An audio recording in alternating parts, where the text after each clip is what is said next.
ಮೂಲದಲ್ಲಿ ನಮ್ಮ ಸರ್ಕಾರಗಳ ಕಲ್ಪನೆ ತಮಗೆ ಗೊತ್ತಿರೋ ಹಾಗೆ we are a welfare state. Okay, ನಮ್ಮದು ಕಲ್ಯಾಣ ಸರ್ಕಾರ ತಾನೇ. ಸೊ ಹಾಗಿರಬೇಕಾದ್ರೆ ಎಲ್ಲರ ಕಲ್ಯಾಣವನ್ನು ಮಾಡೋದಕ್ಕೆ ಪ್ರಯತ್ನ ಮಾಡುವಂತಹ ನಮ್ಮ ಸರ್ಕಾರಗಳಿಗೆ ಸ್ಪೆಸಿಫಿಕ್ಕಾಗಿ ಓಕೆ ಸ್ನೈಪರ್ ಶೂಟ್ ಮಾಡಿ ಈ ಇಂತಿಂಥ ಪ್ರಾಬ್ಲಮ್ಗಳನ್ನ ಸಾಲ್ವ್ ಮಾಡಬೇಕು ಅಂತ ಅನ್ನೋದು ಕಷ್ಟದ ವಿಷಯ. ಓಕೆ, ಎಷ್ಟೋ ಬಾರಿ ಅದು ಸರ್ಕಾರದ ಗಮನಕ್ಕೆ ಬರದೇನೆ ಹೋಗಬಹುದು.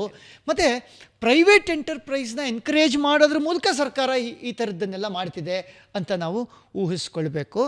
And it's good also. ಯಾಕೆಂತಂದರೆ ಒಂದು ನವೋದ್ಯಮ ಹುಟ್ಟಿದ್ರೆ 10 ಜನಕ್ಕೋ 100 ಜನಕ್ಕೋ 1000 ಜನಕ್ಕೋ ಇನ್ಯಾವುದೋ ಇದರಲ್ಲಿ 1,00,000 ಜನಕ್ಕೋ ಕೆಲಸನೂ ಆಗ್ಬೋದು. ಅದನ್ನೇ ಗೌರ್ಮೆಂಟ್ ಸಾಲ್ವ್ ಮಾಡೋಕ್ಕೆ ಅಂತ ಹೋಗಿ ಇನ್ಯಾವುದೋ ಒಂದು ದೊಡ್ಡ ಬಿಸ್ನೆಸ್ಗೆ ಅದ್ರ ಗುತ್ತಿಗೆನೋ ಏನೋ ಕೊಟ್ಟರೆ ಓಕೆ ಅವ್ರು ಇರೋದ್ರಲ್ಲೇ ಅದನ್ನು ಮ್ಯಾನೇಜ್ ಮಾಡೋದು ಅಥವಾ ಇದರ 10% ಅವರನ್ನು ಮಾಡಿಬಿಡೋದು ಆ ಥರ ಆಗ್ಬೋದು. ಸೊ ನೂರಾರು ಸಾವಿರಾರು ಲಕ್ಷಾಂತರ ನವೋದ್ಯಮಗಳು ಹುಟ್ಕೊಳ್ತಾ ಹೋಗೋದು it is good for you and me.